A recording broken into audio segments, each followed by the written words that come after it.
प्रभु राम देव भगवान अल्लाह खुदा ईश आदि नाम एक ही शक्ति के हैं।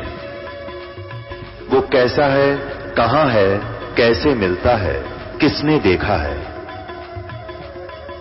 ये प्रश्नवाचक चिन्ह पूर्ण रूप से हटाने के लिए अवश्य सुनिए जगत गुरु तत्वदर्शी संत रामपाल जी महाराज के अमृत वचन, सर्व पवित्र धर्मों के पवित्र शास्त्रों के आधार पर। दर्शकों, क्या आपने कभी सोचा है कि इस सृष्टि की रचना कैसे हुई, हम कहां से आए हैं और मृत्यु के पश्चात कहां जाएंगे? ऐसे सवालों ने कभी न कभी तो आपके मस्तक में अवश्य ही दस्तक दी होंगी। इन्हीं प्रश्नों के बीच छोटी सी उम्र से ही उलझ रही थी मंडी गोविंदगढ़ की गुरविंदर कौर जी, जो पेशे से तो टीचर हैं, परंतु फिर भी इन्हें इन प्रश्नों का हल नहीं मिला। ये पहले श्री गुरु नानक देव जी और शिव जी की भक्ति साधना किया करती थी, साथ ही सुखमणि साहिब और श्री गुरु ग्रंथ साहिब का नित्य पाठ भी करती थी। फिर भी मानसिक और शारीरिक परेशानियों से नहीं निकल पा रही थी। इन्हें संपूर्ण समाधान तो तब मिलता है जब इन्होंने आध्यात्मिक पुस्तक ज्ञान गंगा पढ़ी, जिसमें इन्हें मिले सृष्टि रचना के प्रमाण और वास्तविक भक्ति विधि। जगत गुरु तत्वदर्शी संत रामपाल जी महाराज जी द्वारा लिखित इस पुस्तक से प्रेरणा पाकर इन्होंने संत रामपाल जी महाराज जी की शरण ली, और फिर जो इनके साथ हुआ वो सुनकर आप हैरान रह जाएंगे। इनके 8 वर्ष के बच्चे के शारीरिक कष्ट को संत रामपाल जी महाराज जी ने सिर्फ अपनी भक्ति शक्ति से ही दूर कर दिया, जिसके बारे में डॉक्टर्स ने ऑपरेशन तक के लिए बोल दिया था, परंतु बंधनों से छुड़ाने वाले बंदी छोड़ ने इनके बेटे का ऑपरेशन स्वयं रातों रात कर दिया। और तो और संत रामपाल जी महाराज जी ने उन्हें शारीरिक, मानसिक और आर्थिक लाभ प्रदान किए। अब सुनिए गुरविंदर कौर जी के अनुभव। क्या नाम है आपका? मेरा नाम गुरविंदर कौर। गुरविंदर कौर जी, कहाँ से आए हैं आप? मैं मंडी गोविंदगढ़ पंजाब से आई हूँ। क्या काम करते हैं? मैं टीचिंग प्रोफेशन में हूँ। संत रामपाल जी महाराज से कब जुड़े आप? बंदी छोड़ सतगुरु रामपाल जी महाराज जी की शरण में मैं 1 जनवरी 2014 को आई थी। संत रामपाल जी महाराज से जुड़ने से पहले आप क्या भक्ति करते थे? बंदी छोड़ सतगुरु रामपाल जी महाराज जी की शरण में आने से पहले मैं अनमैरिड टाइम में सिख धर्म को बिलोंग करती थी, और सिख धर्म के प्रवर्तक श्री गुरु नानक देव जी में मेरी पूरी आस्था थी। और मैरिज के बाद मेरे भगत जी शिव जी को मानते थे और मैं शिव जी की साधना करने लग गई। संत रामपाल जी महाराज की शरण में कैसे आना हुआ? बंदी छोड़ सतगुरु रामपाल जी महाराज जी की शरण में हमारे घर के पास एक भगतमती श्रीमती गुरमीत कौर जी हैं, उन्होंने हमें ज्ञान गंगा पुस्तक दी, और ज्ञान गंगा पुस्तक पढ़कर मैं बंदी छोड़ सतगुरु रामपाल जी महाराज जी की शरण में आ गई। देखिए, हमने बहुत सारे श्रद्धालुओं से पूछा है कि वो संत रामपाल जी महाराज की शरण में कैसे आए। ज़्यादातर लोगों का यही कहना था कि वो पुस्तक पढ़ के संत रामपाल जी महाराज की शरण में जाते हैं। ज्ञान गंगा पुस्तक में आपको आखिर कौन सी बात ने अट्रैक्ट किया कि आपको लगा कि आपने संत रामपाल जी महाराज से नाम दीक्षा लेनी चाहिए? अगर सर आप लोग देखो ज्ञान गंगा पुस्तक में वो सारा कुछ है जो हमें चारों वेदों में, गीता जी में, कुरान में, बाइबल में, श्री गुरु ग्रंथ साहब जी में मिलता है। सबसे अट्रैक्टिव बात तो मुझे ये लगी कि मैं 7वीं 8वीं कक्षा में थी, और जब किसी की मृत्यु हो जाती थी या किसी का जन्म होता था तो मेरे मन में ये उबाल उठता था कि ये लोग आते कहाँ से हैं और जाते कहाँ पे हैं। और ज्ञान गंगा पुस्तक में सबसे पहले गुरु जी ने सृष्टि रचना के बारे में बताया हुआ है कि हम कैसे यहाँ पे आए, और हमें अगर भक्ति विधि सही ना मिली तो हम कहाँ जाएंगे, अगर भक्ति विधि सही मिली तो हम कहाँ जाएंगे। पहले 27 पेज के बीच में सृष्टि रचना है पूरी, वो पढ़कर मेरा मन इतना ज्यादा उत्सुक हुआ कि मैं जल्दी से जल्दी गुरुजी के शरण में चली जाऊं। हिंदुस्तान में संतों महंतों की बाढ़ सी आई हुई है, हर रोज कोई ना कोई धर्मगुरु लॉन्च होता है। आपको संत रामपाल जी महाराज जी में व अन्य धर्मगुरुओं में क्या भिन्नता लगती है? क्योंकि हमारे गुरुजी अपने नियमों में बताते हैं कि हमने किसी से रिश्वत ना लेनी है, ना देनी है, ना झूठ बोलना है, ना बोलने देना है, और ना ही नशा करना है, ना करने देना है। और जो हिंदुस्तान में बाकी सारे धर्म गुरु हैं, ना तो वो वेदों द्वारा विधि से पूरा ज्ञान देते हैं, ना भक्ति विधि करवाते हैं। हमारे गुरुजी जैसे भक्ति खुद करते हैं वैसे ही हमें करवाते हैं। गुरुजी की ये मैंने पहले भी आपको बताया कि जो सृष्टि रचना वाली ही बात है वो मेरे मन को इतनी ज्यादा अट्रैक्ट करगी ना, तो मुझे ऐसे लगता आता था कि मैं कब भागकर चली जाऊं गुरु जी के पास। और आज तक मैंने सिख धर्म को भी मान के देख लिया, शिव जी को भी मान के देख लिया, मेरे मदर इन लॉ मेरे सिस्टर राधा स्वामी पंथ से जुड़े हुए हैं। वहां तो ऐसे है कि जैसे आप कह दो कि अगर कोई वीआईपी है तो वो फर्स्ट लाइन में बैठेगा। हमारे गुरु जी के यहाँ आश्रम में ऐसा कुछ नहीं है। यहाँ पे चाहे कोई बच्चा आ जाए, चाहे कोई बुजुर्ग आ जाए, चाहे कोई ऊपर वीआईपी लेवल का आ जाए, चाहे कोई नॉर्मल गरीब आदमी आ जाए, वो सारे एक ही कतार में बैठे हैं। गुरुजी के नियमों से देखकर मैंने उनकी शरण ग्रहण की। आप सिख धर्म से बिलोंग करते हैं, जैसे कि आपके सिख धर्म में गुरु ग्रंथ साहिब की बहुत मान्यता है। संत नानक जी, जैसे कि गुरु नानक देव जी आप बोलते हैं, वो 2 अक्षर का जाप जपते थे। उनकी एक वाणी भी है कि सोई गुरु पूरा कहावे, जो 2 अक्षर का भेद बतावे। आपको क्या लगता है कि संत रामपाल जी महाराज जी क्या उसी आधार पे आप लोगों को भक्ति बता रहे हैं? जी सर, बिल्कुल सही कहा आपने कि जो गुरु नानक देव जी भक्ति करते थे, हमारे गुरु जी बंदी छोड़ सतगुरु रामपाल जी महाराज जी वही भक्ति बताते हैं। लेकिन जब मैं सिख धर्म को मानती थी तब मुझे इस बात का बिल्कुल पता नहीं था, क्योंकि हमारे पेरेंट्स गुरुद्वारा साहिब जाते हैं, श्री गुरु ग्रंथ साहिब का पाठ करते हैं, जपजी साहिब का करते हैं, सुखमनी साहिब का मैंने बहुत ज़्यादा पाठ किया, जिसे हम कह देते हैं कि वो सुखों की मनी है। लेकिन मैंने अपनी ज़िंदगी में सुख नाम की तो कोई चीज़ देखी नहीं। तो क्या मात्र गुरुवाणी का पाठ करने से ही लाभ मिलते हैं या गुरु बनाने से लाभ मिलता है? और गुरु बनाए तो भगत समाज कैसे ये डिसाइड करेगी कौन गुरु सही है और कौन सही नहीं है?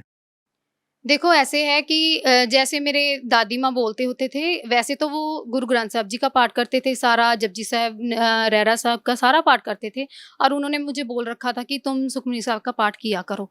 लेकिन ये बात तो उन्हें भी नहीं पता थी कि इसमें जो गुरु ग्रंथ साहब जी के बारे में विधि बताई है, जो इसमें वो विधि है कि गुरु नानक देव जी से कौन सी भक्ति करते थे, उसके बारे में तो उनको भी नहीं पता था। लेकिन वो एक बात कहते थे कि गुरु बिना गति नहीं। संत रामपाल जी महाराज से जो भी श्रद्धालु जुड़ता है, उनके साथ कुछ न कुछ ऐसे अनुभव होते हैं, कुछ ऐसे मिरेकल्स होते हैं जो मेडिकल साइंस भी उन मिरेकल्स को देख के हैरान हो जाती है। आपके साथ ऐसा कोई मिरेकल्स है तो हमारे साथ शेयर कीजिए।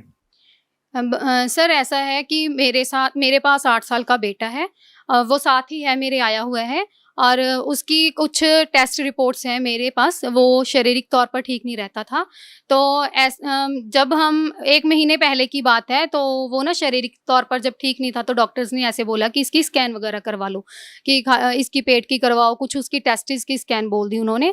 तो जब हमने उसकी स्कैन वगैरह करवाई, तो स्कैन करते वक्त आपको पता ही होगा कि किसी भी साथ वाले को साथ नहीं खड़ने देते, केवल पेशेंट होता है या डॉक्टर्स होते हैं। डॉक्टर्स की टीम भी हो सकती है, लेकिन घर में से कोई नहीं उसके पास खड़ा होगा।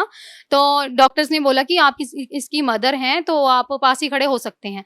तो मैं पास खड़ी हो गई, तो उसकी पेट की जो स्कैन थी वो तो बिल्कुल नॉर्मल आई। जो टेस्टिस की स्कैन थी, तो उसकी लेफ्ट टेस्टिस बिल्कुल मिस थी, राइट टेस्टिस की उन्होंने एक पिक्चर ली, वो क्लियर आ गई। जो लेफ्ट टेस्टिस थी वो उन्हें ढूंढने पर भी नहीं मिल रही थी। तो मुझे भी मन में थोड़ी शंका हुई, जो ये इस साइड पर टाइम लगा रहे हैं तो इसमें कोई प्रॉब्लम है, मन डर रहा था। लेकिन जब उन्होंने स्कैन कर दी तो डॉक्टर्स ने हमें बोला कि इसको जल्दी से जल्दी ऑपरेट करवा लो, वरना ये चीज़ है जो कैंसर बन सकती है। तो फिर हमने घर पर आए तो ऐसे था, थोड़ा मन में शंका थी, लेकिन पूर्ण विश्वास था कि हम पूर्ण ब्रह्म कबीर जी की शरण में हैं, और हमारे बंदी छोड़ सतगुरु रामपाल जी महाराज तो पहाड़ के जैसे कष्ट को भी चींटी में बदल देते हैं।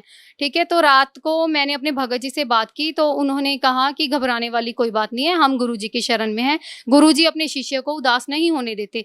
तो मैंने मन ही मन प्रार्थना की, मेरे मुख से ये बात निकली कि परमात्मा बच्चा छोटा है, इसका जो भी ऑपरेशन है हम डॉक्टर से नहीं करवा सकते, पता नहीं ये सहेगा कि नहीं सहेगा, तो जो आपने इसको ऑपरेट करना है तो खुद ही आप आके कर जाओ। तो सर आप यकीन नहीं मानोगे कि मेरे परमात्मा रातों रात मेरे बच्चे का ऑपरेशन कर चुके थे। किसको आप परमात्मा मानते हैं और किसने किसको ऑपरेट किया? परमात्मा बंदी छोड़ सतगुरु रामपाल जी महाराज जो हमारे बंधनों को हरने के लिए आए हुए हैं, वो पूर्ण परमात्मा है, और उन्होंने ही रातों रात मेरे बच्चे का ऑपरेशन कर दिया। इसका प्रूफ मैं आपको दिखाऊंगी कि जब सुबह मेरे मदर इन लॉ बच्चे को नहला रहे थे, तो उन्होंने उसे टेस्ट किया, तो उन्होंने कहा कि नहीं बच्चा बिल्कुल ठीक है। तो मेरे मन में वही बात आ गई कि मैंने अपने पूर्ण गुरु से ये प्रार्थना की थी, तो मेरे मालिक ने उसका ऑपरेशन कर दिया। तो नेक्स्ट डे हमने मोहाली जाना था, मोहाली डॉक्टर के पास हमें 1 दिन पहले रेफर किया गया था। तो जब हम मोहाली डॉक्टर के पास गए स्कैन के वक्त, तो देखो मैं अकेली खड़ी थी बच्चे के पास। जब टेस्ट हो गया था, जब उसे चेक कर रहे थे, तो मेरे मदर इन लॉ, मैं और मेरा बेटा, हम तीनों डॉक्टर के पास थे। बच्चे का चेकअप हो रहा था, तो उस डॉक्टर ने कहा कि आपको किसने कहा कि इसे ऑपरेट करना पड़ेगा? ये देखो सारा रिजल्ट तो आपके सामने है, बच्चा बिल्कुल ठीक है, इसे किसी ऑपरेशन की जरूरत नहीं है। अगर आपको इस बारे में कोई शंका हो तो मैं अपने बच्चे की टेस्ट रिपोर्ट साथ में लाई। जी दिखाइए प्लीज। ये देखो, ये कहाँ की रिपोर्ट्स हैं? ये रोपड़ की। रोपड़। पहला टेस्ट लेते टाइम डॉक्टर ने आपको क्या कहा था? डॉक्टर ने क्या बोला आपको जिस टाइम पे पहला टेस्ट किया गया था? डॉक्टर ने ये कहा कि इसका ट्रीटमेंट कहाँ से चल रहा है, तो मैंने जब पूरा रेफरेंस दिया कि हम वहाँ से ट्रीट करवा रहे हैं, तो उन्होंने कहा कि आप किसी सर्जरी वाले डॉक्टर के कंसर्न में जाओ, इस बच्चे की सर्जरी होगी, क्योंकि अगर आपने जल्दी इसकी सर्जरी ना करवाई तो इसका किसी भी टाइम कैंसर बन सकता है। तो डॉक्टर ने इनको ऑपरेशन करने के लिए बोला? हाँ जी, डॉक्टर ने बोला, और उन्होंने कहा कि कल अगर आप जा सको तो मोहाली ऑपरेशन थिएटर में, जो भी जहाँ पे ऑपरेट करते हैं, इंडस हॉस्पिटल है, वहाँ पे जाओ। वहाँ पे मल्टी स्पेशलिटी सेंटर है जहाँ पे 6 सर्जन। जब आपको डॉक्टर ने कहा कि इनका ऑपरेशन करवाना चाहिए, तो आपने संत रामपाल जी महाराज जी से प्रार्थना की, और ये आप कह रहे हैं कि जब मैं दोबारा टेस्ट करवाने के लिए गई, क्या आप टेस्ट करवाने के लिए गए थे या सर्जरी करवाने के लिए गए थे? नहीं सर, ऐसा है, डॉक्टर्स ने बोल दिया कि सर्जरी करवानी पड़ेगी, तो उन्होंने साथ ये भी कह दिया कि हमारे पास ये फैसिलिटी नहीं है, आप मोहाली के बड़े हॉस्पिटल में जाइए। और हमें उन्होंने भेजा भी वहाँ पर, जो मैं आपको पहले बता चुकी हूँ कि वो मल्टी स्पेशलिटी सेंटर था। तब वहाँ पे सिर्फ चेकअप करवाने के लिए नहीं गई थी, चेकअप वहाँ पे हुआ था। मैं घर से ये सोच के गई थी कि अगर इसका ऑपरेशन है तो आज ही ऑपरेशन करवा लेंगे। शायद वो ये बोल रहे थे कि इसको शाम को या अगले दिन ही डिस्चार्ज कर दिया जाएगा। क्या आज आपका बेटा बिल्कुल ठीक है? जी हाँ, मेरा बेटा बिल्कुल ठीक है, वो मेरे साथ में ही है। क्या नाम है आप? ईशिदास। कहाँ से हैं आप? गोविंदगढ़ पंजाब से। क्या आप बिल्कुल ठीक है अब? हाँ। कोई प्रॉब्लम नहीं है आपको? नो। कैसे ठीक हुई? ये मेरे गुरुजी ने मुझे ठीक किया है। क्या नाम है आपके गुरुजी का? बंदी छोड़ सतगुरु रामपाल जी महाराज। अंतिम प्रश्न आपसे यही करना चाहेंगे कि आप भगत समाज को क्या संदेश देना चाहते हैं? भगत समाज को मैं यही संदेश दूंगी कि मानुष जन्म दुर्लभ है, मिले ना बारंबार। तरवर से पत्ता टूट गिरे, बहर न लगता डार। जैसे एक डाली से पत्ता टूट जाए तो उसका उस डाली से कोई भी संबंध नहीं रहता। अगर आपकी आत्मा इस शरीर को छोड़ गई तो आपका भी कोई अस्तित्व नहीं रहेगा। फिर पता नहीं आप कौन सी योनि में जाएंगे। हमें तो पता चल गया कि हमारे परमात्मा बताते हैं जो इस शरण में नहीं आते तो वो बाद में क्या बनते हैं। लेकिन मेरी आपसे हाथ जोड़कर विनम्र निवेदन ये है कि परम पिता परमात्मा बंदी छोड़ सतगुरु रामपाल जी महाराज जी से नाम दीक्षा ले, भक्ति विधि से मोक्ष को प्राप्त करें और अपना कल्याण करें। बहन जी, संत रामपाल जी महाराज से नाम दीक्षा लेने के बाद आपको और क्या लाभ मिले? बंदी छोड़ सतगुरु रामपाल जी महाराज जी की शरण में आने के बाद पहले मैं बताऊंगी आपको आध्यात्मिक लाभ कि मुझे सच्ची भक्ति, सच्चे गुरु और सच्चे ठिकाने का पता चल गया कि हमने मोक्ष प्राप्त करने के बाद कहाँ जाना है। दूसरा मानसिक लाभ, मैं अपने जो पहले भक्ति करती थी उससे मेरा मन काबू नहीं रहता था। मन को कुछ ना कुछ भटक लगी रहती थी और गुस्सा बहुत ज़्यादा आता था, मन पे कंट्रोल नहीं रहता था। और तीसरा आर्थिक लाभ वो ये है कि हमारे घर में पहले चाहे अर्निंग के साधन थे चाहे नहीं थे, लेकिन हम फिर भी एवरेज पीपल्स में आते हैं। और पहले तो बिल्कुल भी कोई पैसा जुड़ना तो क्या दिखाई भी नहीं देता था कि ये खर्चा हम कहाँ से करें। लेकिन गुरुजी की शरण में आने के बाद पैसा दिख तो रहा है लेकिन ये नहीं पता चल रहा कि कौन सा, चाहे कोई बड़ा खर्चा है चाहे कोई छोटा खर्चा है, गुरुजी कब आके हमारा वो खर्चा पूरा कर जाते हैं ये बंदी छोड़ सतगुरु परमात्मा ही जानते हैं। और चौथा लाभ, शारीरिक लाभ ये है कि मेरे पास 8 साल का बेटा है। जब से उसने इस धरती पर जन्म लिया है मैं शारीरिक तौर पर ठीक नहीं रहती। कभी ना कभी कोई ना कोई प्रॉब्लम होती ही रहती है, जैसे कभी सिर दर्द, कभी टांगों में, कभी बैक प्रॉब्लम। लेकिन मुझे डेली एक ना एक टैबलेट लेनी ही पड़ती है। पर हमारे गुरु बंदी छोड़ सतगुरु संत रामपाल जी महाराज ने जो प्रसाद दिया है, जो चरणामृत दिया है, वो अब मैं डेली थोड़ा सा बाउल में डालकर चरणामृत लेती हूँ और 2 दाने प्रसाद के लेती हूँ। डेली सुबह करती हूँ और उससे मुझे पूरे शारीरिक तौर पर कोई भी प्रॉब्लम नहीं है। वो ही पूरी मेरी दवा है, वो ही सब कुछ है। जी बहुत बहुत धन्यवाद। सत्साहिब। अब जगत गुरु तत्वदर्शी संत रामपाल जी महाराज जी के सत्संग के माध्यम से उस अद्वितीय आध्यात्मिक ज्ञान के बारे में जानते हैं जिसके माध्यम से आप भी प्राप्त कर सकते हैं ऐसे आध्यात्मिक, मानसिक और भौतिक सुख जो अभी तक आपने सिर्फ मीराबाई, ध्रुव प्रहलाद जैसे कुछ ही भक्तों की जीवन कथा में सुने होंगे। अब सुनिए तत्वदर्शी संत के संग शास्त्र अनुकूल भक्ति सत्संग, ऐसा अद्वितीय आध्यात्मिक ज्ञान जिसका है सर्वधर्मों के पवित्र शास्त्रों में प्रमाण। अपने पति से कहा एक माँ, देखो पुण्यात्मा विचार करना, कहते नुक्ते ऊपर रिझ जाएगा रे, करोड़ कर्म जड़ जा तुम्हारे। उस माँ ने ये कहा कि ये तलवार ले जा और किसी तरह बेटे का सिर एक बार सुराख से बाहर निकलवा लेना और शीश काट लिया लड़के का। समन बोला इसका मैं मतलब नहीं समझा। तो नेकी ने कहा कि क्या होगा, लड़के का जब सिर कट जाएगा तो वो धड़ उसके पास रह जाएगा, क्योंकि पैर बांध कर रखेगा वो। फिर उसको भय बनेगा कि 302 का मुकदमा तेरे पर बनेगा, और वो क्या करेगा, उसको कहीं फेंक का होगा, उसको 100 को फिर उसने ठा लाएंगे हम, और शीश उसके पास रह गया तो फिर दिक्कत हो जाएगी, लोग पहचान लेंगे और बात बिगड़ जाएगी। तो इस बात का सम्मान कभी समझ में आ गया, तलवार लेकर चल पड़ा। उधर से उस सेवक के मन में यही थी कि हे भगवान, मेरा पिताजी मेरी गर्दन काट ले ताकि लाला का डर बन जाए, इसने फेंक दे धड़ने की बात आगे ना बढ़े। ये तो गुरु जी के ऊपर नाश करवाओगा, सारी बात वहां बिगाड़ेगा और उन्हीं की कंप्लेन करेगा। सम्मान जब पहुंचा उसके पास, कहा कि बेटा सेऊ, एक कान में बात बतानी है तेरे, अरे एक बार सिर बाहर निकाल ले बेटा, घड़ी गुप्त बात है, कल तो ना जाने हम मिलेंगे एक ना मिलेंगे, दोनों मार दिए जाए राजा के पास। तो सेऊ ने कहा लाला जी से कि लाला जी, बाहर मेरे पिता खड़े हैं और मुझसे कोई विशेष बात कान में बताना चाहते हैं, आपकी आज्ञा हो तो मैं एक बार बात कर लूँ। कहा नहीं, तुम भागना चाहता है। उसने कहा, सेऊ ने कहा जी मेरे पैर का रस्सा ढीला कर दो, पैर बांध कर रखियो और थंबे का बांध रखो, मैं सिर निकाल लूँ, इतना लूज कर दे। तो लाला जी ने सोचा भाई कोई बात नहीं, कल तो ये शायद मिल नहीं पाएंगे, और के बिजली पड़ी है, 3 शेर आटा लिया है इन्होंने, तो खम पैर बांध कर थोड़ा कुछ ढीला कर दिया और सेऊ ने सिर बाहर निकाला। ऐसे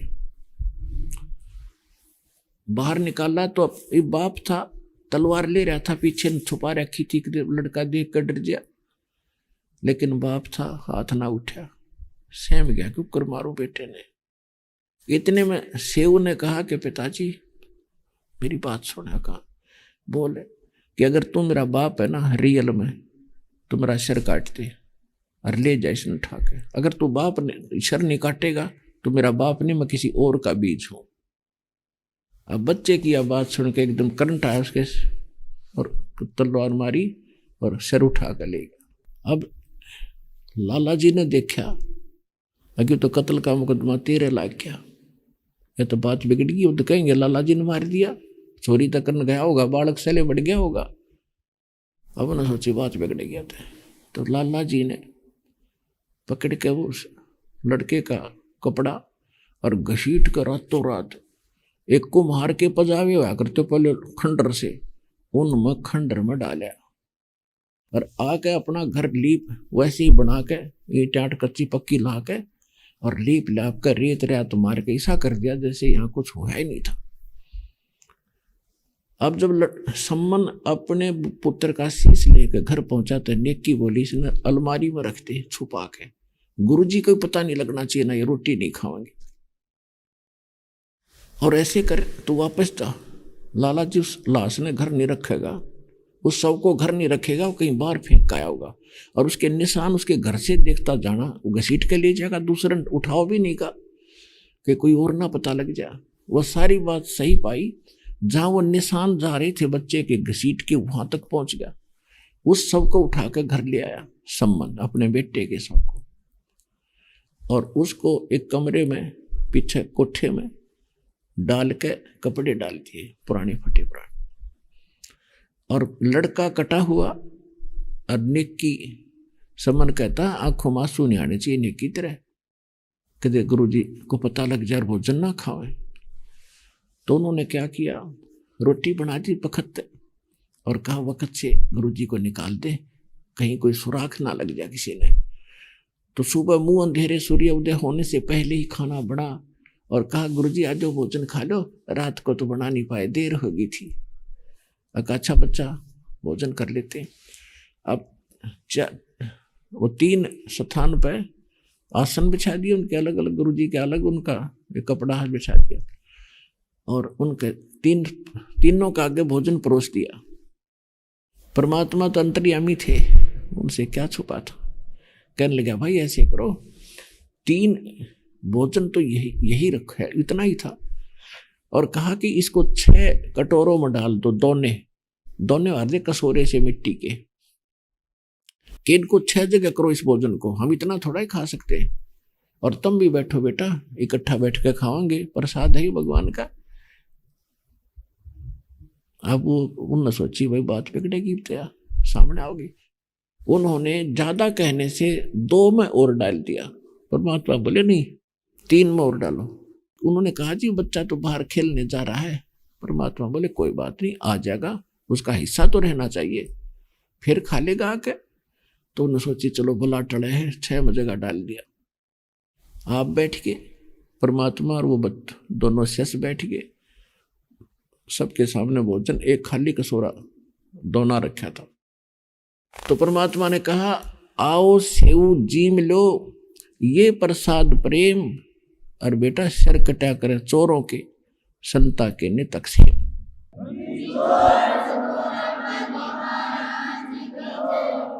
सेऊ धड़ पर शीश चढ़ा और आ बैठा पंगत मां, और नहीं गरारा गर्दन के, यो ओ सेऊ उकना।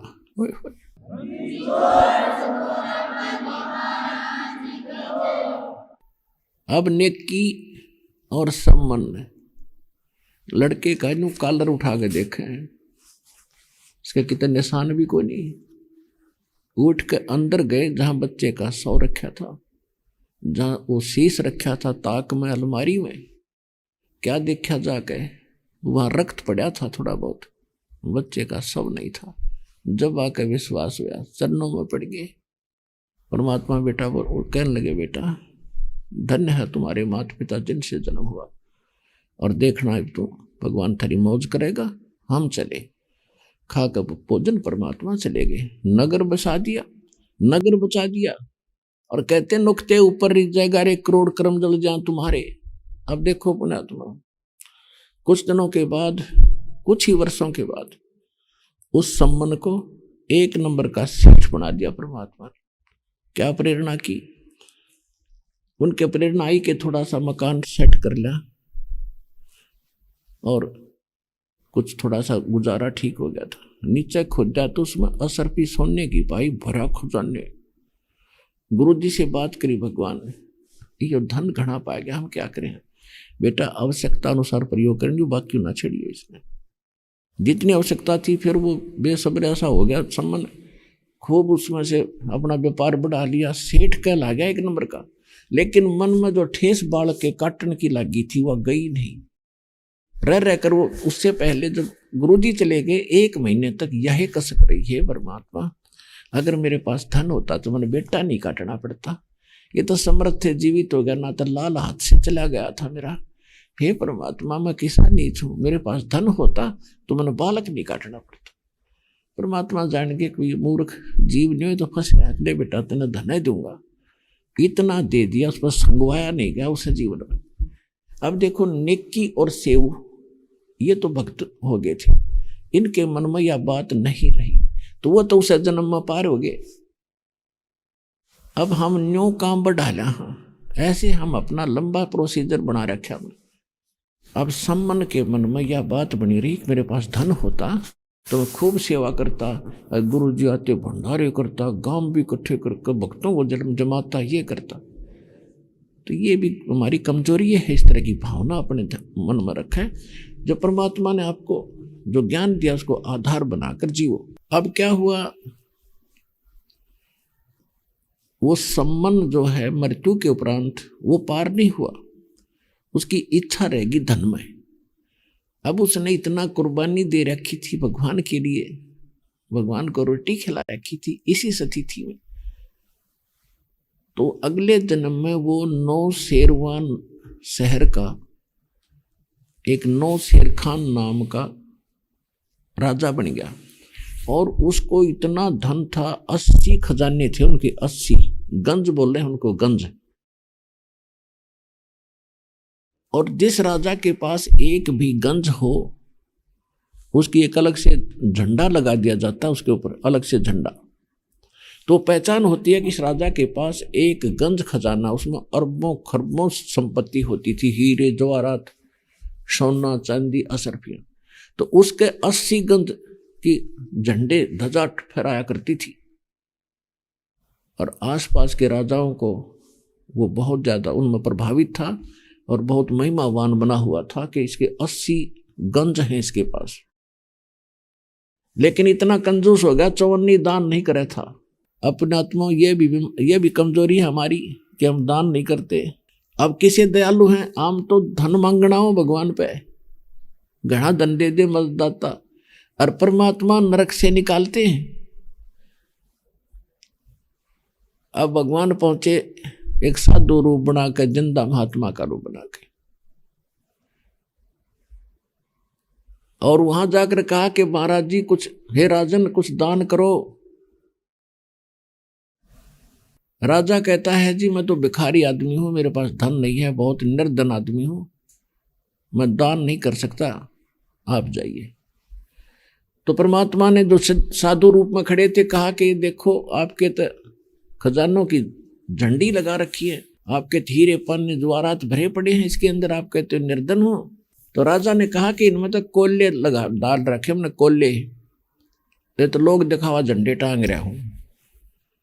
तो परमात्मा बोले ठीक है भाई, ये कोल्ले हो जाएंगे बेटा, मैं चला। अब उसके इस बात का पता था साधु का वचन पार होया करे। उसने अपने सैनिकों से कहा कि देखियो, हटा के खोद के देखियो। उन्हें खोद के देखा, एक जिस सारे कोल्ले हो गए थे, दूसरा देखा हुए भी कोल्ले, तीसरा देखा हुए भी कोल्ले, सारे कोल्ले हो गए। तब राजा भाग्या नंगे पैरों, साधु को खोजो कहाँ है।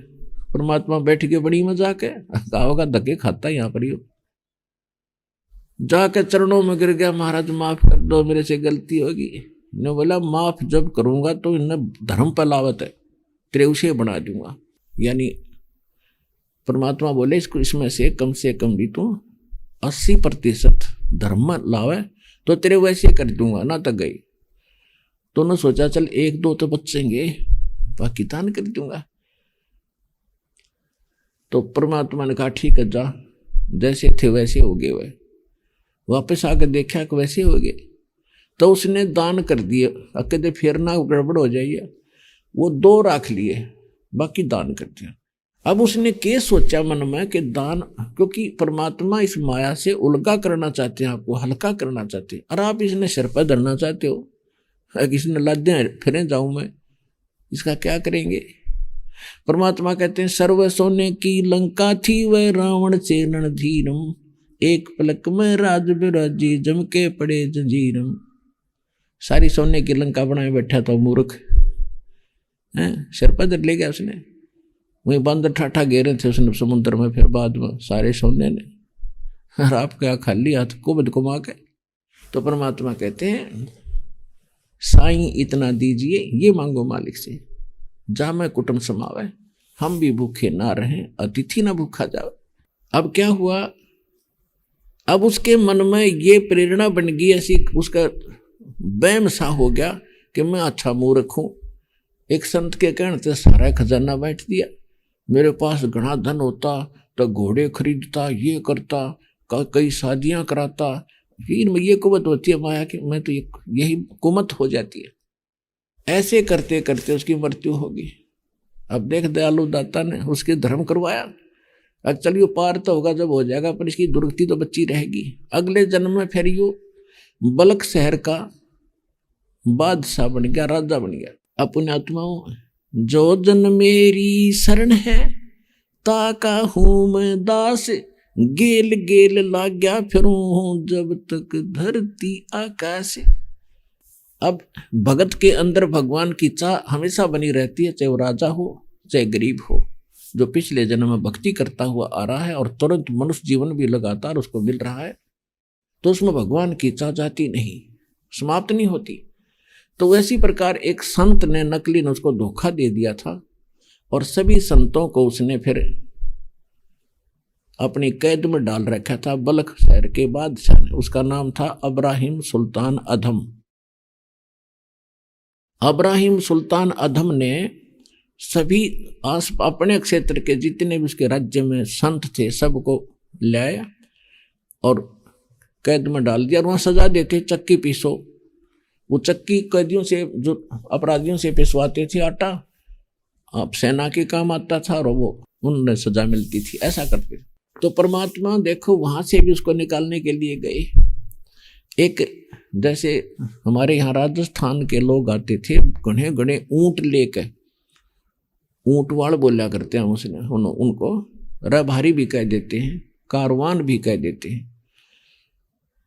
तो इस प्रकार का उस कारवान जैसा वेशभूषा बनाकर, जैसे ये राजस्थान के भगत आते हैं, लंबे बड़े बड़े साफे धोती, डबल लांगड़ की, लंबी लंबी जूते और एक हाथ में लठ।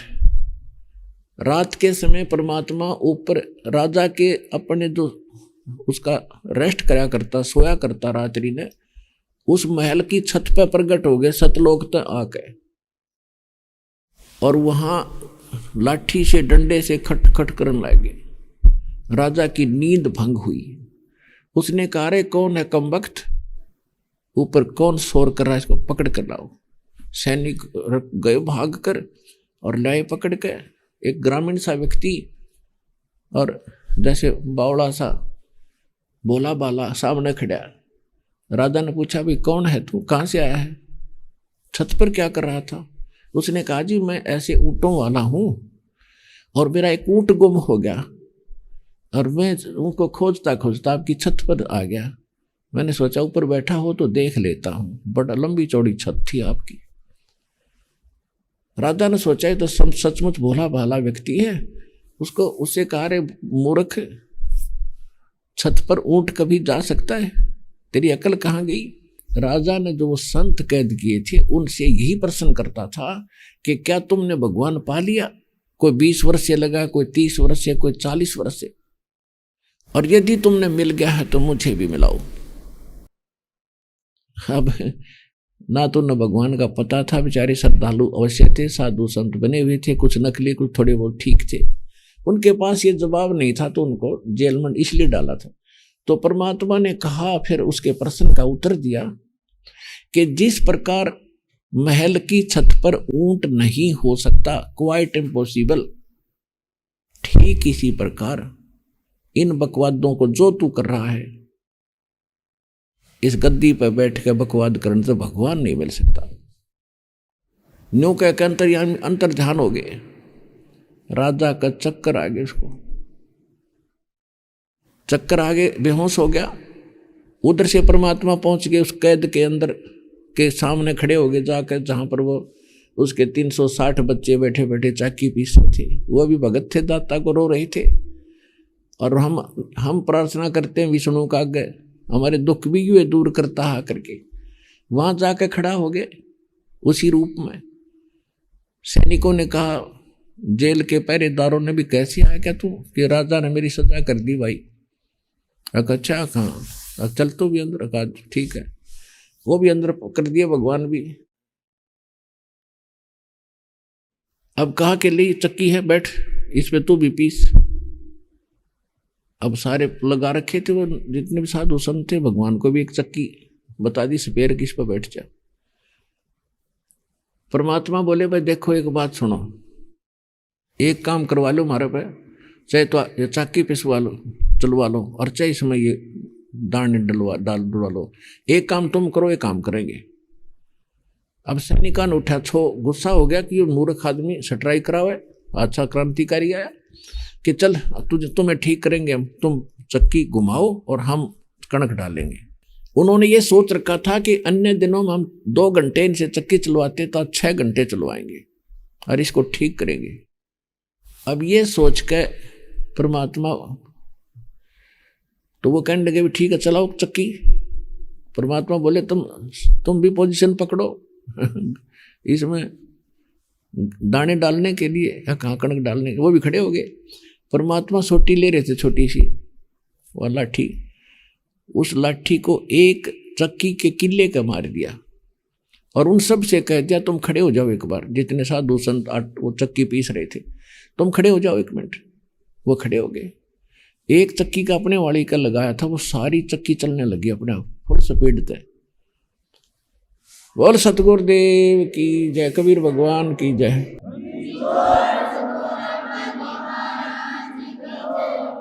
और उन संतों से कहा कि आंखें बंद करो, उन आंखें बंद करी और कहा खोलो, खोले तो जंगल में खड़े काफी दूर, और कहा परमात्मा ने भाग जाओ तुम यहाँ से, इस मूर्ख के राज्य फिर ना जाना, और आप भी अंतर ध्यान हो गए। तब फिर राजा को पता चला कि ऐसे ऐसे वो चक्की अपने आप चल रही है। अब वो सैनिकों ने डर हो गया जो इंचार्ज थे कैद के, कि राजा ही हमने फांसी देगा, हमें नौकरी से निकाल लेगा, दंडित करेगा, कि सारे कैदी भाग गए। अब वो डर गए और वो चक्की चल रही, तो उन्होंने जाके संदेशा दिया, तो राजा चल के आया, होश में आ गया। फिर वो देखा कि सारी चक्की चले, तो वो भी बचाए दंडित होते हैं ना, तो वो भी दंडित कर देता वो मूर्ख। तो राजा के जब खूब काफी देर खड़ा रहा, वो चलती रही, राटा डालर खूब पीसन लाग रही, फिर बंद होगी। तब राजा ने सोचा भाई ये तो कोई आम व्यक्ति नहीं था, ये तो भगवान था, अल्लाह था, अल्लाह का स्वरूप था, कोई उसका जो अंश था, फरिश्ता था। और ये सोचे भगवान एक बार फिर आवे, फिर दर्शन करूं। कुछ दिनों के बाद परमात्मा फिर गए, एक मुसाफिर यानी यात्री का रूप बना के, सिर पर छोटी सी गठड़ी, फटे पुराने से कपड़े, ग्रामीण व्यक्ति सा बन के राजा अपने महल के सामने बैठा था शाम के समय 4-5 बजे से। और परमात्मा पहुंच गए, सैनिक खड़े, तो उसने जाके कहा, परमात्मा ने कहा कि ए सराय वाले, धर्मशाला वाले, सराय माने धर्मशाला, भाई मुझे एक कमरा किराए पर दे दे, और मैंने ऐसे ऐसे वहां जाना था, देर हो गया, सुबह जाऊंगा मैं, और इसका किराया बता कितना लेगा एक कमरे का। नो बैठ के गठड़ी धर के बैठ गया। अब राजा उसके मुंह की तरफ देखे, कहने लगे अरे भले आदमी, तेरे को ये सराय दिखाई देती है? ये तो राजा का महल है, मैं राजा हूँ। बोले यात्री कहाँ आ गया तू यहाँ पर? धर्मशाला तो बाहर है, वहां जाओ, सराय तो वहां पर है। तो परमात्मा बोले ए भाई जी, आपसे पहले कौन था इसमें? मेरे जो ना माता पिता थे, मेरे पूर्वज थे, तो वो उनसे पहले कौन था कि उनके माता पिता, उनसे पहले कौन था कि उनके माता पिता। तो कहाँ गई वो? कि वो तो अल्लाह खुदा को प्यारे हुए। तो आप कितने दिन रहोगे भाई जी इसमें? ये सरा नहीं तो तू महल समझता इसको? ए महामूर्ख, नो कह के अंतर जानोगे। ये तेरे बाप दादा पड़पीडी कहते हैं हम कारवान हो आए, मलों पे ऊंट बताए, मुझे बादशाह सुल्ताना, तुम कहाँ रहते जिंद दीवाना। हम महलों पे ऊंट बताई, सुल्तानी को त्यावर आई, दूजे का सिद्ध गवन किया रे, वो महल सराय लिया रे। जब हम महल सराय बताई, सुल्तानी को त्यावर आई। ये तेरे बाप दादा पड़ पीढ़ी, ये भी बसे सरा में गिद्दी, ऐसे ही तू उठ चल जाई, ताते में ये महल सरा बताई। और यूं कह के दाता अंतर ध्यान हो गए। उसके बाद फिर क्या हुआ? अब देखो पुणात्मा, हम तो मांगे राजपाट और धन, और भगवान आप अपने रत्न को कैसे नाश होने दे, अपने लाल को कैसे नरक में जान देगा। ऐसे भगत को जो इस माया के अंदर धस गया, दलदल के अंदर, और इस दलदल में धसने के बाद निकालने के लिए क्रेन चाहिए, क्रेन आपको, और वह क्रेन परमात्मा के पास है। यहाँ से आप नहीं निकल सकता जीव दलदल से। अब वह करेन इस दास को दे रखी है।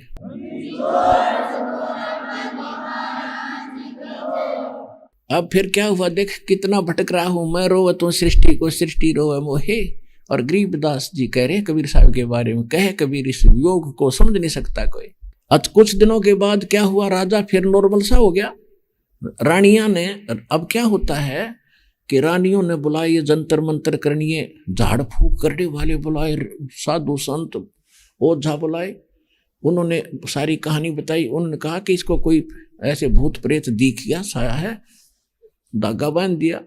दूसरा बुलाया उसने यहाँ पर बांध दिया, तीसरा बुलाया उसने यहाँ पर बांध दिया। अब नहीं दिखेगा वो।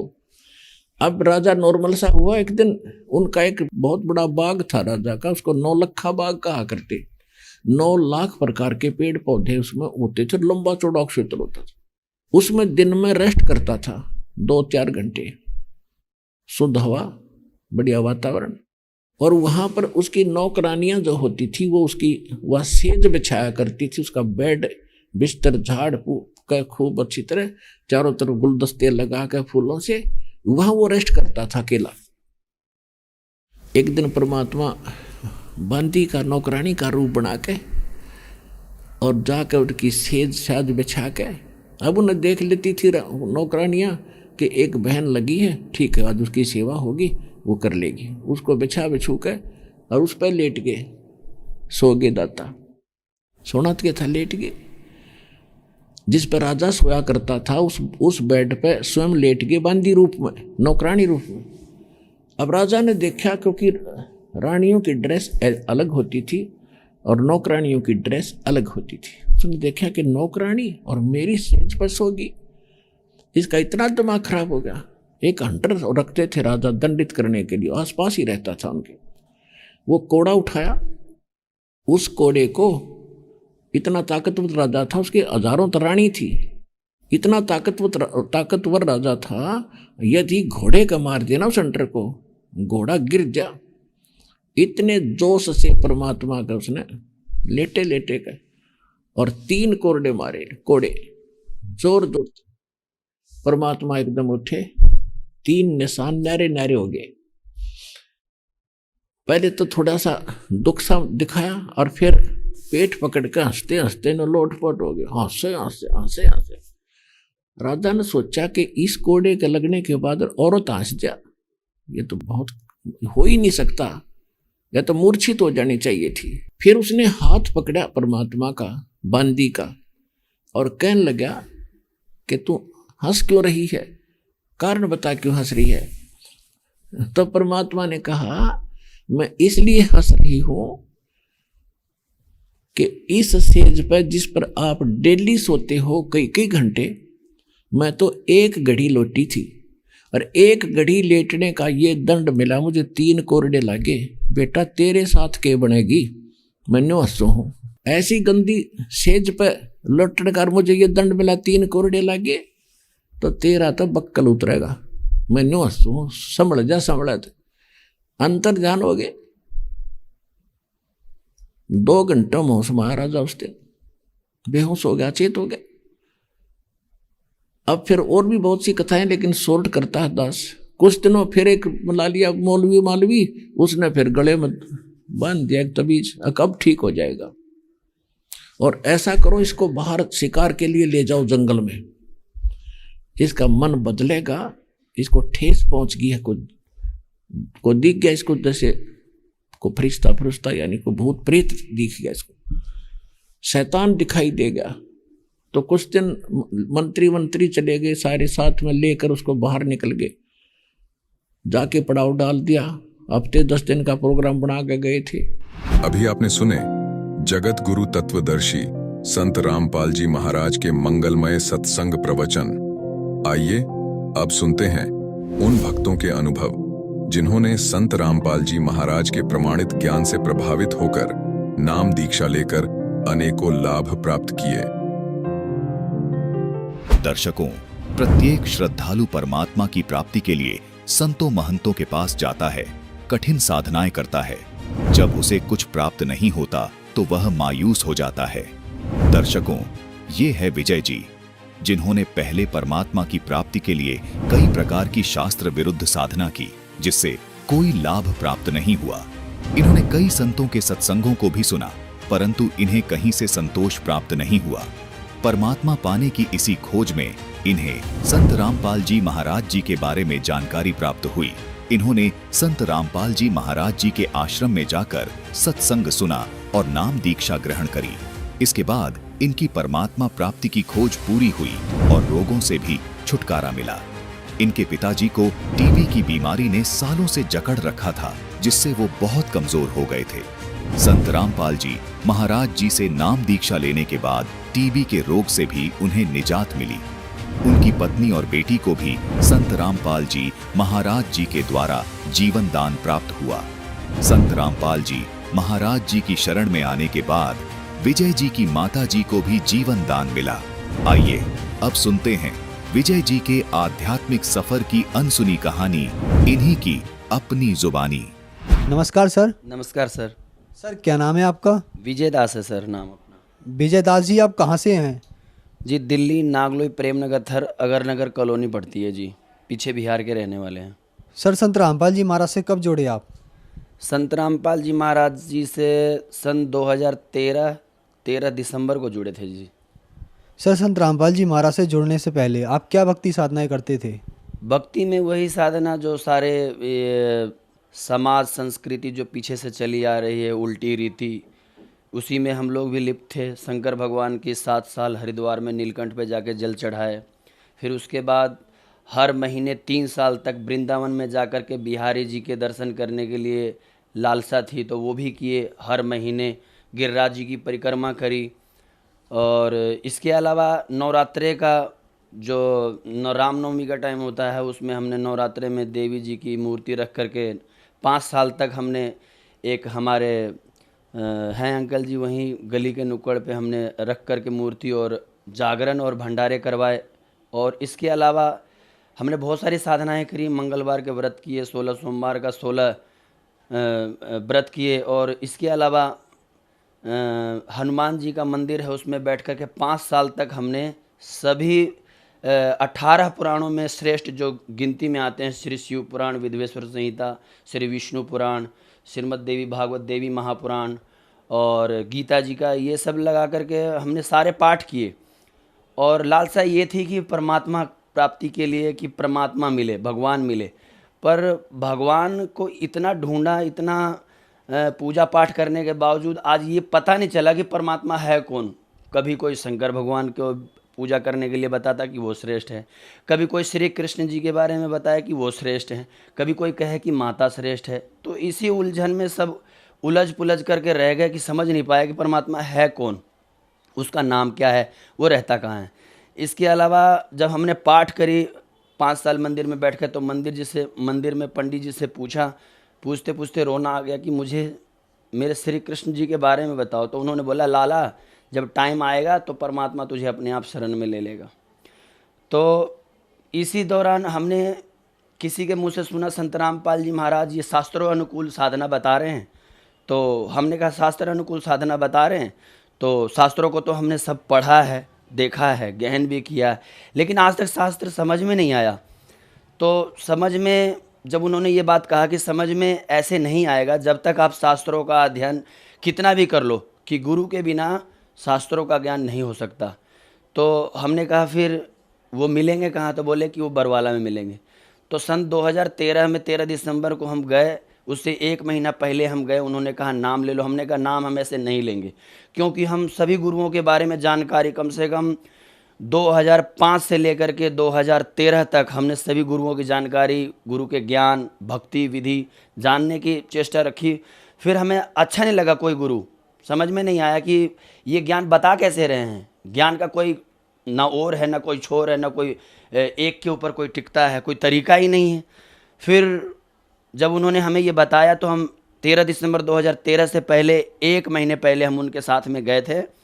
और 1 महीने पहले जो तो वहाँ पर सत्संग देखा तो हमारे को बड़ा एकदम अजीब सा लगा। भगत जी बंदी छोड़ सतगुरु रामपाल जी महाराज सत्संग सुना रहे थे, लेकिन बहुत ज़्यादा अट्रैक्शन, बहुत ज़्यादा भगवान का सारे कथा, सभी देवी देवताओं के पूरा डिटेल से एक एक कड़ी, एक एक प्रश्नों का एक एक उत्तर एक एक तरीके से ऐसे बता रहे थे जैसे कोई आज तक किसी ने बताया ही नहीं। उन्होंने कहा नाम ले लो। हमने कहा नाम मैं ऐसे नहीं लूँगा, जब तक पूरी तरह से ज्ञान को समझ में नहीं आएगा मैं नाम नहीं लूँगा। तो वहाँ पहुँचे और पहुँचने के बाद जब हमें शाम का सत्संग सुने और सुबह का सत्संग सुने, फिर उसके बाद मुझे ऐसा लगा कि पता नहीं एकदम अजीब सी फीलिंग आने लग गई कि भगवान का ज्ञान शास्त्र अनुकूल साधना बता रहे हैं। तो वो परमात्मा संत रामपाल जी महाराज बता रहे हैं कि कबीर इज गॉड, और सब में दर्शा भी रहे हैं चारों वेदों में एक एक करके, एक एक अध्याय, एक एक श्लोक, एक एक मंत्र। फिर उसके बाद श्री शिव पुराण, श्री विष्णु पुराण, देवी महापुराण में सारे कड़ी बाई कड़ी बता करके उन्होंने ये सिद्ध किया कि कबीर इज गॉड। आकर के रुकता है कहाँ? तो कबीर इज गॉड। तो नामदान केंद्र पे जाकर के संत रामपाल जी महाराज जी द्वारा नाम दीक्षा प्राप्त हुई एलईडी के द्वारा। सर, हमने सुना है कि जो भी श्रद्धालु संत रामपाल जी महाराज से नाम दीक्षा लेते हैं उनको बहुत सारे लाभ प्राप्त होते हैं, तो क्या आपको भी कुछ लाभ प्राप्त हुए संत रामपाल जी महाराज से नाम दीक्षा लेने के बाद? संत रामपाल जी महाराज जी से लाभ प्राप्त करने की आप बात कहें तो अनेकों, मैं गिनती करवाऊं तो उसका मतलब बता नहीं सकता हूं। मैं आपको डिटेल से बताऊं तो आज पूरा दिन लग जाएगा, रात लग जाएगा, लेकिन नहीं बता पाऊँ। लेकिन इसमें मैं कुछ ऐसी बातें बता दूं आपको कि सामने जो सुन रहे हो हमारे मतलब ये जगत सारा संसार सुन रहा हो तो वो ये ऐसा लगे कि उनको हमारे जितने कष्टों थे उस कष्टों का निवारण संत रामपाल जी महाराज जी के शरण में आकर के हुआ। जैसे कि पहले मुझे पेट का ऐसा परेशानी था, ऐसा दिक्कत था कि मैं 1 से 2 रोटी नहीं खा सकता था, जिसे खाने के बाद मुझे एकदम बदहजमी हो जाती थी, जाम हो जाता था। और ट्रीटमेंट मैंने प्राइवेट और सरकारी हॉस्पिटल से सब जगह से दवाई सिर्फ ले करके, और मैं थक लिया, हार लिया, ठीक नहीं हुआ। संत रामपाल जी महाराज जी से जब नाम लिया तो 2 महीने, 3 महीने, 4 महीने ऐसे होते होते मेरा बिल्कुल एकदम ठीक हो गया। उसके बाद मेरे पिताजी की बात थी कि मैं पिताजी को बोला कि नाम ले लो, मेरे को ऐसे ऐसे परेशानी थी, वो सब ठीक हो गई। मेरे पिताजी को टीबी हो गया था और करीब 10 साल से वो घर में ही बैठे हुए थे। उनका मतलब दिमाग और शरीर काम नहीं करता था, बहुत दुबले पतले हो गए थे। तो जाकर उन्होंने नाम लिया, और नाम आज लेने के बाद संत रामपाल जी महाराज जी से मेरे पिताजी बिल्कुल स्वस्थ हैं और बिल्कुल फुर्ती में हैं, और आज वो काम भी कर रहे हैं जो 10-12 साल से बैठे हुए थे। तो ये दूसरा लाभ हुआ। और तीसरा लाभ ये हुआ कि मेरे जीवन में जो ग्रस्तमय जीवन जो हमारे ससुराल वाले बहुत परेशान कर रखे थे, तो हमने संत रामपाल जी महाराज जी से प्रार्थना किया था, तो उन्होंने कहा था कि परमात्मा दया करेंगे, वो अपने आप आ जाएगी। तो वो भी हमारा ग्रस्तमय जीवन भी बहुत ज़्यादा टूटा हुआ था, घर वो जुड़ गया। और फिर हमारे घर में एक हमारी पत्नी को इच्छा थी कि लड़की हो, तो मैंने कहा ऐसे नहीं, चाहे किसी भी देवी देवता की पूजा कर लो, तुम्हारी कोई सुनवाई नहीं हो सकती है। बस ये है कि नियमानुसार भक्ति, आप संत रामपाल जी महाराज जी के शरण में जाकर के नाम लो और फिर भक्ति करो, तो परमात्मा दया करेंगे, तो हो सकता है। तो फिर उन्होंने भी नाम लिया। हमारी पत्नी ने नाम लेने के बाद 1 साल के अंदर अंदर फिर परमात्मा की दया हुई संत रामपाल जी महाराज जी की, तो एक लड़की हुई, जो कि उसका रिपोर्ट बिल्कुल ख़राब था, उसको बिल्कुल डैमेज था। उस बोले थे कि नहीं बचेगी ये लड़की। उसका 3रा ऑपरेशन था, लेकिन परमात्मा की दया से, संत रामपाल जी महाराज जी की दया से उसको कोई दिक्कत नहीं हुआ। उसको ब्लड की कमी बताई थी, वो भी पूरा हो गया। शुगर बताया था ऑपरेशन नहीं होगा, वो भी शुगर भी एकदम छू हो गया। फिर उसके बाद फेफड़ा बोला था कि उस बच्चे का नहीं बना है, 6-6.5 महीने की, 7 महीने की पूरी नहीं हुई थी, तो बोला कि ये फेफड़ा नहीं हुआ है पूरी तरह से विकसित, ये बच्ची नहीं बचेगी। उसने मुझसे लिखवा लिया था हॉस्पिटल वालों ने कि तुम्हारा बच्चा नहीं बचेगा। मैंने कहा मेरे परमात्मा दया करेंगे। फिर परमात्मा की दया ऐसी हुई कि हॉस्पिटल में उसी दिन संत रामपाल जी महाराज सफ़ेद कपड़े में, भक्तमती को मेरे विश्वास नहीं था, लेकिन उसको जब ये लगा तो मैंने कहा गुरु जी का नाम लियो, गुरु जी का ध्यान करियो। संत रामपाल जी महाराज जी का जब उन्होंने नाम अपने लिया होगा अंदर अंदर, तो सर पे हाथ रख करके और संत रामपाल जी महाराज खड़े हो गए और उसकी डिलीवरी हुई। तो बच्चे को कुछ भी नहीं, बिल्कुल स्वस्थ हुई। और 2 ऑपरेशन उन्होंने पहले किया था, जिसमें वो दोनों स्त्री का डेथ हो गया था ऑपरेशन थिएटर में। और मेरी पत्नी का इतना रिपोर्ट सारा ख़राब होने के बावजूद भी उसको कुछ भी नहीं हुआ, और वो बिल्कुल ठीक ठाक लड़की हुई। वो 12 से 15 दिन वो ICU रूम होता है, उसमें बच्ची को रखा उन्होंने। फिर उसके बाद हमारे को छुट्टी दे दी, और बिल्कुल वो ठीक है। वो लड़की इतनी अच्छी है कि अभी उसको सब देख के अट्रैक्ट होते हैं। फिर दूसरी मई के महीने में गुरुजी उसको देखने के लिए दिन में आ गए, तो फिर उसको दूसरी बार ऐसा विश्वास हुआ कि संत रामपाल जी महाराज भगवान हैं, और फिर वो अपने मतलब कि अपने आप को विश्वास कर और गुरुजी को मानने लगे। वो गुरुजी को विश्वास नहीं करती थी, और गुरुजी के शरण में, संत रामपाल जी महाराज जी के शरण में आने के बाद हमारा ग्रस्त में जीवन टूटा हुआ तो वो ठीक हो गया सर जी। और फिर उसके बाद जी को भी डॉक्टरी रिपोर्ट में वो बोल दिया था कि नहीं बचेगी। गुरुजी से नाम दिलवाने के बाद उसको एडमिट करवाया था, तब जाकर के डॉक्टर ने बोला था नाक में भी और मुंह में भी वेंटिलेटर पाइप डलेगा, जो सांस नहीं है और सांस में उसको पूर्ति करेगा। पर डॉक्टरों का जवाब भी गुरु जी की दया ऐसी हुई संत रामपाल जी महाराज जी कि मैं अपनी माँ को सबसे ज्यादा मानता था। मेरे भगवान संत रामपाल जी महाराज ने मेरी माँ का भी जीवन दान दिया। भगवान ने हमारे ऊपर ऐसी दया करी कि मैं बहुत सुखी हूँ, कोई नशा नहीं करता हूँ, सारी बुराइयों को परमात्मा की दया से संत रामपाल जी महाराज जी के त्याग से त्याग चुका हूँ और मैं बिल्कुल खुश हूँ और सुखी हूँ। और मेरा एक ये लेफ्ट पैर और ये लेफ्ट हाथ में हाथ कांपने लग जाते थे, कभी कभी ऐसे होता था सर जी कि मेरा हाथ कांपने लग जाता था। ये मैं बताना भूल गया था, ये मेरे लेफ्ट हैंड और ये पैर के नीचे ये ऐसे जलन होता था जैसे कि आग जलती हो और मतलब जैसे कीड़े काटते हो, वैसे एकदम जलन होता था लेफ्ट पैर के अंदर में, ये जांघों के पास में। तो परमात्मा की दया से तो उसी टाइम में ठीक हो गया था। सर आप ये बताइए, पहले आप सभी देवी देवताओं के पास गए, आपने कुछ गुरु भी बनाए, वहाँ से आपको कोई लाभ नहीं हुआ, फिर आप संत रामपाल जी महाराज की शरण में आए और वही लाभ आपको हो गए। तो सर संत रामपाल जी महाराज ऐसी क्या भक्ति साधना या दवाई देते हैं जिससे आप लोग सभी जगह घूम लेते हैं, आप नहीं ठीक हो पाते, लेकिन संत रामपाल जी महाराज की शरण में आने के बाद आप ठीक हो जाते हैं, क्या कारण है? कारण ये है सर जी कि कोई भी गुरु और कोई भी देवी देवताओं की पूजा जो नियमानुसार नहीं करते हैं और शास्त्र अनुकूल साधना जो लोग नहीं करते हैं, कारण यही है कि किसी भी विधि से आप पूजा पाठ कर लो, हमने इतने मतलब करे लेकिन उसका हमें कोई लाभ नहीं हुआ। पर लाभ वो जब हुआ जब हमें संत रामपाल जी महाराज जी से दया हुई, कृपा हुई, नामदान मिला, तब उसके बाद में वो गुरु बनाने की जो प्रक्रिया है, गुरु बिन गाहु न पाया ज्ञाना, जो थोथा बुझ छड़े मूड किसाना, गुरु बिन वेद पढ़े जो प्राणी, समझे न सार रहे अज्ञानी। तो गुरु के बिना हमारा कल्याण नहीं हो सकता। प्रथम रामकृष्ण से कौन बड़ा, तीनों ने गुरु कीन और तीन लोक के वेधनी, गुरु आगे अधीन। तो राम जी और कृष्ण जी ने और कबीर परमात्मा भी आकर के गुरु बनाया, और गुरु के बिना हमारा आत्म कल्याण और हमारा इस जीवन का जो भी दुख है उसे दूर होना मतलब ये संभव नहीं है। गुरु और भी हैं लेकिन वो शास्त्र अनुकूल साधना नहीं बताते। किसी भी गुरु के बारे में हमने 2005 से लेकर के 2013 तक हमने सभी गुरु के बारे में जानकारी करी। पेश उर्दू चैनल पे डॉक्टर जाकिर नायक का भी हमने प्रोग्राम देखा, और सुधांशु जी महाराज जी के अलावा आशुतोष जी के महाराज, आसाराम जी, निरंकारी, राधा स्वामी, डेरा सच्चा सौदा वाले गुरमित राम रहीमी, इन सब के बारे में जाना। लेकिन एक ठोस एक मतलब कि वो जिस भगवान को हमें चाहिए, जो भगवान एक है, वो एक के बारे में कोई भी नहीं बताया आज तक किसी ने, और ना ही कोई सिद्ध करके दिखा पाया शास्त्रों में कि एक परमात्मा वो है कबीर परमात्मा, और कबीर इज गॉड। और उनकी भक्ति विधि ये है, वो विधि किसी के पास है ही नहीं। वो भक्ति विधि जो है वो संत रामपाल जी महाराज जी के अलावा और कोई बता ही नहीं सकता, क्योंकि संत रामपाल जी महाराज ने जो शास्त्र अनुकूल साधना बताई नियमानुसार, वो सिद्ध करके बताए, उससे हमें लाभ हुआ। सर संत रामपाल जी महाराज से नाम दीक्षा लेने के बाद आपको बहुत सारे लाभ प्राप्त हुए, तो जो श्रद्धालु आज आपको देख रहे हैं वो भी किसी ना किसी तरीके से परेशान है, उनके लिए आप क्या कहना चाहेंगे? उनके लिए यही प्रार्थना है, उनसे विनती है दास का कि वो अपने टीवी चैनल के माध्यम से उस पे पीले पट्टी पे नंबर आता है, उस नंबर पे फ़ोन करके नज़दीकी नामदान केंद्र पे जाए और इस ज्ञान को पहले समझे। शास्त्रों का ज्ञान जो संत रामपाल जी महाराज बता रहे हैं, और वो विधिवत एक एक कड़ी, एक एक सिलेबस को दिखा कर एक एक पॉइंटों पे बात कर रहे हैं। तो हम ये कहना चाहते हैं कि आप सब शिक्षित हैं, समाज जितने भी हैं पढ़े लिखे भगवान ने बनाया है, आप संत रामपाल जी महाराज जी का ज्ञान पहले समझें और चेक करें एक एक पॉइंटों पे, और उसके बाद आप यहाँ संत रामपाल जी महाराज जी के पास आए और नाम दीक्षा प्राप्त करें और अपना कल्याण करवाएं। दुख भूत प्रेत बाधा विघ्न जितने भी प्रकार के दुख होते हैं इस धरती पे तीनों लोकों में, वो संत रामपाल जी महाराज जी के शरण में आकर के अपना वो दूर कर सकते हैं, दुखों का नाश करवा सकते हैं और कल्याण करवा सकते हैं। धन्यवाद सर। सत साहेब।